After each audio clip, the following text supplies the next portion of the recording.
연애는요, 첫날 경계를 정해야 되고 바른 경계를 정해야 돼요. 그런데 봐보세요. 1,500명 정도 되는 청년 대학생들에게 물었어요. 연애 기간에 성관계를 갖는 것에 대한 당신의 생각은 뭐냐? 그랬더니 뭐 자연스러운 거 아니에요? 사랑하는 사이라면 가능하죠. 결혼 약속한 사이면 가능할 것 같아요. 44.33%가 가능하다고 생각해요. 51% 절대 불가. 51% 절대 불가라 해도 연애하면 성관계 하는 애들도 있어요. 뭐 자유롭다고 해도 안 하는 친구도 있겠죠. 생각이 그렇다는 거예요, 생각이. 그런데 이 똑같은 사람에게 다른 질문을 합니다. 뭐라고 질문하지 아세요? 이렇게 질문합니다. 결혼한 대상의 과거 성적 경험에 대한 귀의 생각은 뭐냐? 그랬더니 없으면 좋겠다, 없길 바라지만 있다 해도 어쩔 수 없다고 92.59%예요. 이게 무슨 말이에요? 자기는 마음껏 누려도 되고 상대는 보수적으로 안 했으면 좋겠다는 거예요. 이걸 그 유명한 사자성어로 뭐라 그래요?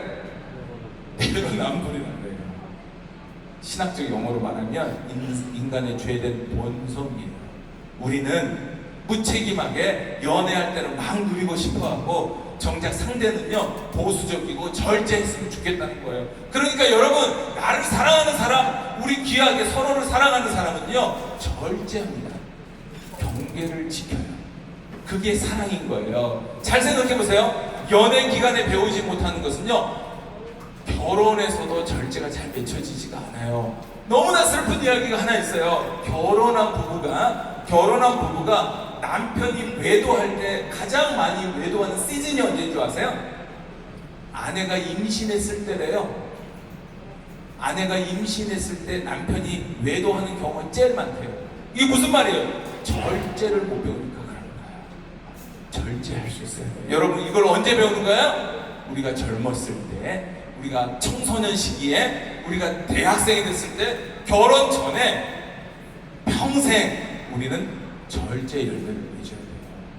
여러분, 절제는 성관계 가치가 너무나 아름답고 영적이어서 결혼까지 기다리는 기꺼이 선택하는 거예요. 성관계는요 결혼한 부부가 누릴 즐거움과 행복이에요. 사실 오늘 성교육을 할까 했는데 여러분 연애 특강이라 해서 제가 연애 특강을 하는 거예요. 어디서 연애해야 될까요? 연애는요 어디서 해야 되냐면 빛의 공동체에서 하기를 축복해요. 빛의 공동체는 무슨 말이냐면 믿지 않는 사람들과 만나지 마라라고 단편 그냥 이렇게 쉽게 말하고 싶지 않아요. 여러분, 믿지 않는 자와 멍에를 같이 매지 말라는 게 뭐냐면요 이런 거예요. 여러분 잘 보세요. 홈리스가 있어요. 홈리스. 너무나 불쌍한 사람이 있어요. 그러면 어떤 사람은 돈을 주는 사람이 있고 어떤 사람은 무시하는 사람이 있어요. 그죠? 그러면 여러분은 돈을 주는 쪽이에요? 자비 쪽이에요? 손 들어보세요. 아무도 없네. 나는 무시하고 가는 쪽이다.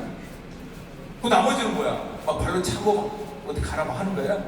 어느 쪽이에요, 여러분? 근데 다시 물어볼게요. 어떤 게 옳아요? 행동이 어떤 게 옳아요? 무시하는 사람은요 어떤 사람이냐면 국가에서 공익광고협의회가 있는데 어제 뭐라 그러냐면 국가에서 이 홈리스들에게 매달 주는 돈이 엄청나대요. 제발 돈 주지 말래요. 그러니까 여러분이 돈을 주잖아요. 그 이분들은 마약한대요. 도박한대요. 그러니까 제발 주지 말라고 공익광고협의회에서 나 그걸 믿었단 말이에요. 그러면 돈 줘요? 안 줘요? 안 줘요. 그런데 자비를 베푸는 사람은 어떤 사람이냐면 어제 담임 목사님 뭐라고 설교하셨냐면 만약에 지금 21세기에 예수님이 이 땅에 오신다면 가장 헐벗은 자의 모습으로 올 거라는 거예요. 그가 누구예요? 예수님이라는 거예요. 딱 보니까 홈리스예요. 그럼 어때요? 그분에게 냉수 한 그릇 대접해야지 하고 1,000원 하나도 주는 거예요. 여러분 이게 뭐예요? 자비예요. 그러면 누가 옳아요? 둘 다 옳습니다. 이 사람은요 무엇을 믿느냐에 따라서 결정되는 거예요. 그래서 사람의 행동은요 어떻게 바뀌냐면 행동 밑에 가치관이라는 게 있어요. 포인트 클릭 프레젠테이트 리모트 컨트롤러라고 하는 행동으로 나오려면 이것의 가치를 알아야 돼. 이 가치는 어떻게 결정되냐? 믿어야 돼요. 믿음이 있어야 가치관이 형성되는 거예요. 다시 말하면 믿음이 다른 사람을 만나잖아요. 가치관이 달라서 여러분의 모든 행동이 다 달라질 거예요. 주일날 교회 가는 문제, 헌금하는 문제, 차 사는 문제, 집 사는 문제, 인생의 모든 문제가 다 달라질 거예요. 뭐 때문에? 믿음이 다른 것 때문에. 그래서 믿지 않는 자와 멍에를 함께 매지 말라는 말이 그거고, 우리는 빛의 공동체 안에서 믿음이 같은 사람을 만나려고 하는 거예요. 여러분 저희 집에 제 아내랑 둘이 쓰는 변기가 있는데 그 변기에 우리 막내 아들이 자꾸 5살 때 저 위에다가 그냥 쉬를 해놓는 거예요. 내가 너무 화가 나고 그만 좀 하라고 협박도 하고 회유도 하고 별짓을 다 했는데 안 되는 거예요. 어느 날 제 아들을 아내 그 화장대 의자 위에 올려놓고 야 우리 남자 대 남자 이야기 좀 하자. 네가 우리 집에 제일 사랑하는 사람 누구야? 엄마. 그치? 네가 아침마다 쏙 들어가는 게 엄마 품이잖아. 그치? 있잖아 아들아 네가 저렇게 해놓으면 아빠는 그 위에서 쉬를 할 수 있어.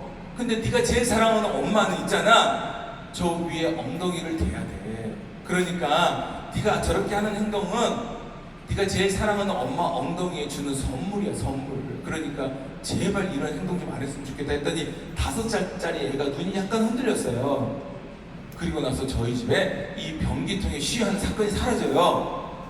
여러분 믿잖아요? 그 가치를 본인이 받아들이잖아요. 그러면 행동으로 바뀌는 거예요. 믿음이 바뀌지 않고는 가치관은 절대로 바뀌지 않아요. 이걸 스푼으로 쓰는 사람한테 이거 포인터, 클리커, 프레젠테이터, 리모트 컨트롤이라고 말해서 그걸 믿지 않고는 절대로 안 바뀌는 거예요. 그래서 믿음의 차이는 모든 것의 차이를 가져와요. 그리고 여러분 연애는요 빛 가운데서 만나는 거예요. 하나님의 빛이 우리 가운데 있다는 것은 우리가 빛이 되는 거예요.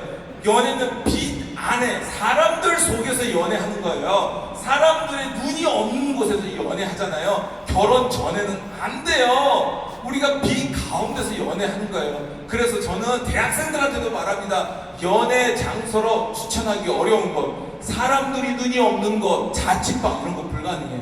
야 둘이서 어떻게 여행을 가냐, 이거 불가능해. 차를 태워주는 거 괜찮아. 그런데 이 차가 사람들의 하나님의 빛이 없는 사람들의 눈을 통해서 하나님의 빛이 비추지 않는 곳으로 어떻게 갈 수가 있어? 안 되는 거야 라고 말해줍니다. 그래서 연애 장소로 추천하는 것은 사람들의 눈이 있는 곳으로 가서 연애하기를 축복해요. 이게 안 되면 우리 연애는 불가능합니다. 여러분 연애는 무엇을 위해서 연애해야 될까요? 상대방의 성장을 위해서 노력하는 기간이에요. 연애는 맛집, 카페, 영화 맛집, 영화 맛집, 카페 맨날 이거만 왔다 갔다 하면서 스마트폰 보면서 연애했다고 해요. 그러지 않습니다. 구체적인 활동이 필요해요. 그래서 영적으로, 지적으로, 정서적으로, 관계적으로 성장할 수 있도록 돕는 거예요. 그리고 연애는요, 지금 연애하는 친구들 몇 명 아까 손 들었잖아요. 여러분의 연애가 잘 되고 있는지 진단이 필요해요. 여러분 이런 차를 타본 적 있어요? 혹시 아빠가 손을 딱 놨는데 차가 이렇게 가, 봐보세요. 차가 막 한쪽으로 이렇게 쏠려가는 거예요. 여러분 이런 차 탈 수 있을까요? 이런 차 운전할 수 있을 것 같아요? 운전할 수 있어요. 어떻게 하냐면 핸들에서 손을 절대로 떼면 안 돼요. 계속 잡고 가야 돼요. 이렇게 1시간을 운전하잖아요. 그러면 엄청 피곤해요. 어깨가 엄청 결려요. 그런데 요즘 새로 나온 차들은요, 차설 이탈 방지 성령 충만한 차들이 나와요. 그래서 내가 가고자 하는 곳을 탁탁탁탁 가준단 말이에요. 여러분 이 차를 1시간 운전하잖아요. 그러면 전혀 피곤하지가 않다고요. 여러분의 연애가 피곤하고 지쳤잖아요. 그러면 얼라이먼트를 해야 돼요. 카센터에 가지고 뭐가 잘못됐는지 조정하고 하나님의 뜻에 맞는 연애로 바꿔내야 돼요. 에베소 교회가 잘못됐을 때 어디서 떨어졌는지를 회개하여 처음 회개를 가지라고 그랬잖아요. 뭐가 잘못된지를 점검해봐야 돼요. 자 이제 마지막이에요. 왜 연애해야 될까? 연애는요, 여러분 연애하면 사랑하기 때문에 각 개인과 공동체가 성장합니다. 그래서 무조건 교회 안에 성장하게 돼 있어요. 서로를 덕을 세워가고요. 두 번째는 연애는요, 여러분 연애는 결혼으로 가는 거예요. 그래서 창세기 결혼을 시작해서 계시록이 결혼으로 끝난단 말이에요. 결혼이 얼마나 엄청난 건지 아세요? 그리스도와 교회의 연합을 세상에 보여주기 위해서 이 땅에서 그려가는 것이 결혼이에요. 결혼이란 하나님의 계획이 복음을 통해 어떻게 펼쳐진지를 보여주는 강력한 수단이에요. 그래서 우리의 가정이 깨어질 수 있어요. 우리 부모님이 결혼을 깨어져서 어려운 가정일 수 있어요. 그래서 나도 얼마든지 깰 수 있다가 아니라 하나님이 기뻐하는 가정으로 만들어가는 거예요. 마지막으로 하나님께 영광이 되는 거예요. 하나님이 오신 날에 영광을 돌리는 것이 여러분 이 결혼, 연애의 목적이고 결혼이에요. 여러분 연애가 어렵습니다. 쉽지 않아요. 여러분 운전이 더 쉬울까요? 연애가 더 쉬울까요? 운전이 100배나 더 쉽습니다. 그런데 운전할 때도 두렵잖아요. 연애할 때 두려움이 있습니다. 잘할 수 있을까? 그런데 운전하면요 세상 편해요. 여기까지 제가 대중교통을 어떻게 옵니까? 운전하니까 오는 거죠.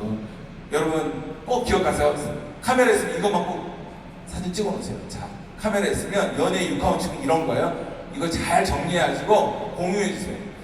누가 하나님의 관점을 소유하고 사랑의 정의를 알고 실천하는 자가 언제 공동체의 덕을 세우고 절제의 가치를 알고 실천할 때 어디서 빛의 공동체 안에서 빛 가운데 무엇을 서로의 성장을 위해서 끊임없이 진단하며 나누는 것이며 그것이 개인과 공동체 성장 그리고 복된 가정을 통해 하나님께 영광을 돌리기 위함이에요. 여러분 이것이 하나님의 명령과 규례입니다. 여러분 이거 잊지 마시기를 축복해요. 이 가이드라인에서 연애해도 돼요. 중고등학생 해도 돼요. 근데 못합니다. 어려워요. 여러분의 성장을 위해서 끊임없이 노력하시고 하나님께 영광 돌릴 줄 아시기를 주의 이름으로 축복합니다. 시간이 많지 않아서요. 이제 좀 질문을 좀 받도록 하겠습니다. 여러분